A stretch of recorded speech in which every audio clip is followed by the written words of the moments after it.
When thinking about Native Americans, what are some common stereotypes that come to mind? Maybe you're imagining a tribe that lives in teepees, wears feathered clothing, hunts buffalo, and scalps its enemies. In reality, there are 574 federally recognized Native American nations, each with their own unique cultural practices. Unfortunately, partly because of old films like these harmful and destructive stereotypes permeate in mainstream society today, even when we may not realize it. Up until recently, sports teams like the Washington Redskins and the Cleveland Indians used Indian heads as their logos. When looking back on history, these racist depictions and stereotypes are nothing new. They are only part of the tragic story of Native Americans being mistreated, marginalized, and ostracized by the American government ever since Europeans first set foot in the New World. A nearby case study of this is the Haudenosaunee Confederacy.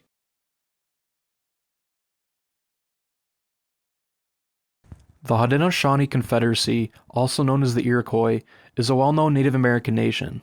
The Confederacy is made up of 6 smaller nations: the Seneca, Mohawk, Oneida, Onondaga, Tuscarora, and Cayuga. The Haudenosaunee was founded in 1142 and is the oldest living participatory democracy on Earth. Under the Great Law of Peace, each nation is represented by chiefs and a council. Decisions are made together as one. Evidence suggests this system of governance influenced our founding fathers when creating the United States during the American Revolution, something we weren't taught in school. The curriculum does not enter into any discussion of either the violence, the settler violence that was visited on Haudenosaunee peoples. It just does not talk about that.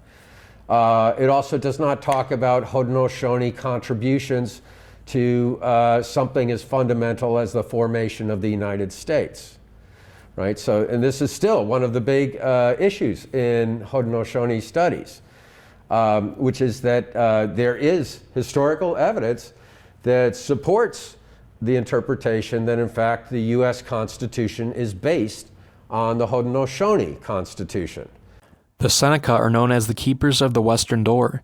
They're the largest and westernmost nation of the Haudenosaunee, protecting the rest of the Confederacy from potential enemies.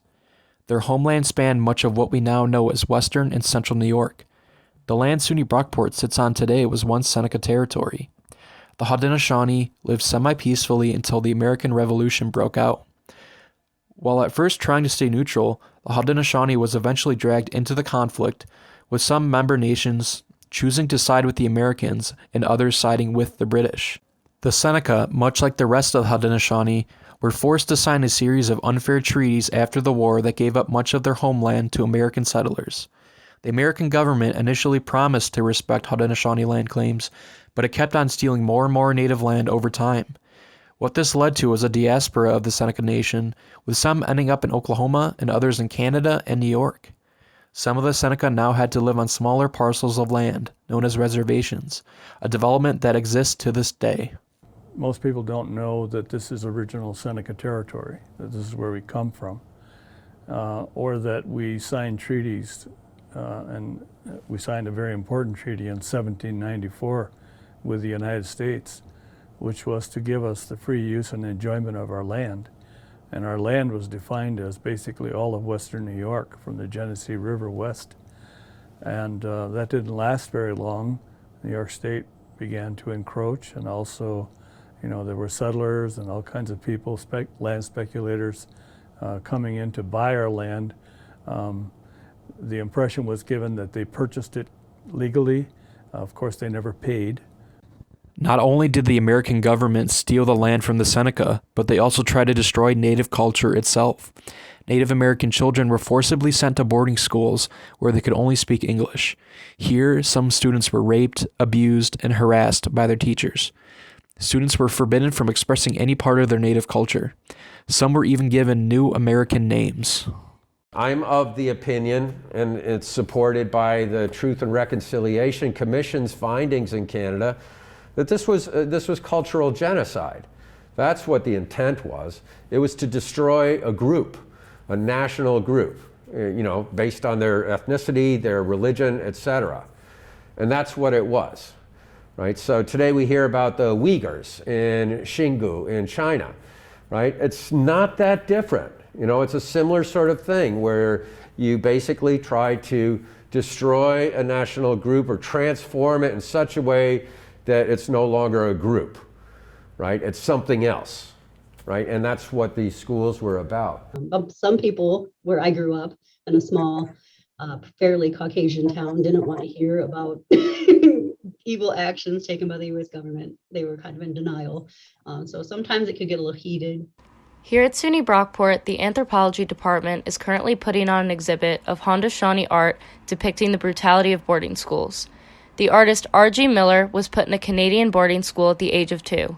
Over the course of 11 years, he was raped and abused multiple times by ministers in the 1950s and 60s. These artworks are not just simply a reproduction of the artist's memory of what happened to him in the school, but is really also artworks that have to do with how he's dealt with and how he's processed his experience over the decades that followed.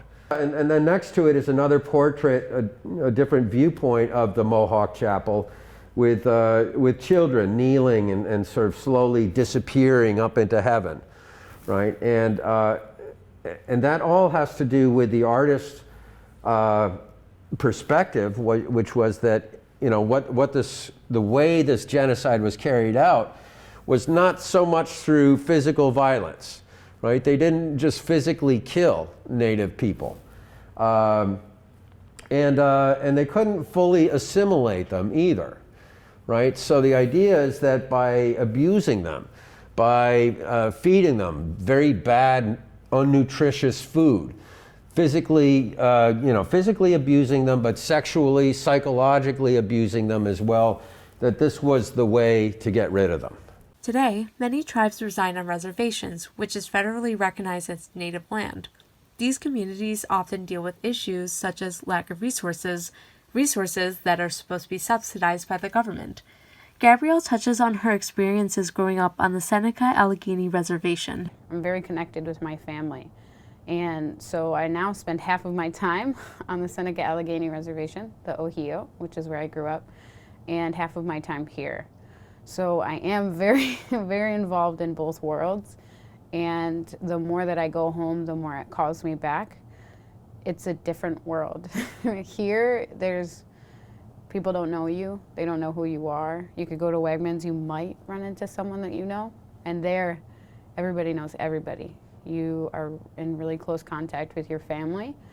My family growing up, my aunt lived next to me, my aunt, uncle, and my grandparents lived around the corner. So it seems like a dream, but having that close relationship and having your family, when your family starts to face those issues, it hits closer to home every time. A casino was built on the Allegheny Reservation, which is a good way to bring income into the community, but it comes with a cost. So there was a lot of talk about things that would come with that casino, other than money. I always heard about drugs and alcohol and sex workers and sex abuse, and I knew what that was, but I was young. And now I am 25, and I would say once a month, someone that I grew up with is overdosing or dying. You shouldn't laugh about that, but it's so real, it's hard to understand how quickly it has impacted our community. And that's one of the really big issues that we're trying to understand. Casinos are not the main reason these issues exist. It promotes behaviors that stem from generational trauma and lack of resources. According to the American Addiction Center, the rate of past month and past year alcohol use among Native Americans is higher than any other ethnic group. 3 in 10 Native American young adults report binge drinking and heavy alcohol use. 1 in 10 have alcohol abuse disorder. COVID has also taken its toll on the reservations. It's definitely impacted the community. You have a community, mine specifically, that suffers and struggles with drug and alcohol abuse. And so you take people who need socialization, human beings need to talk, and you put them in homes with alcoholism. And that comes from that historical trauma of being in boarding schools, having, certain people, maybe their great-grandfather was in a boarding school, and so that person maybe was sexually assaulted or physically assaulted, and then they had children.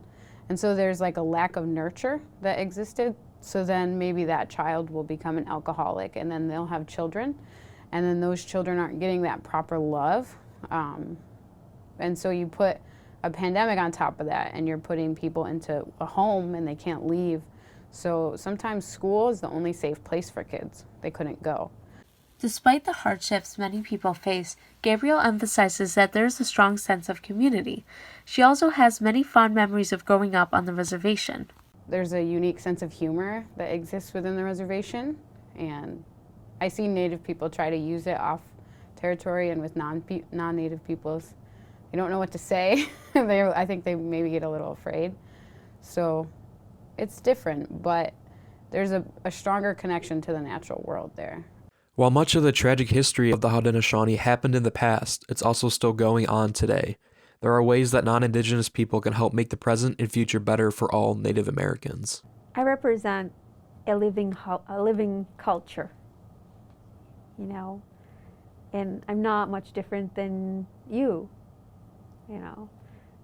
yet there is quite a bit different as far culturally wise, and I would like to share my life, and I would like to learn from your life, what you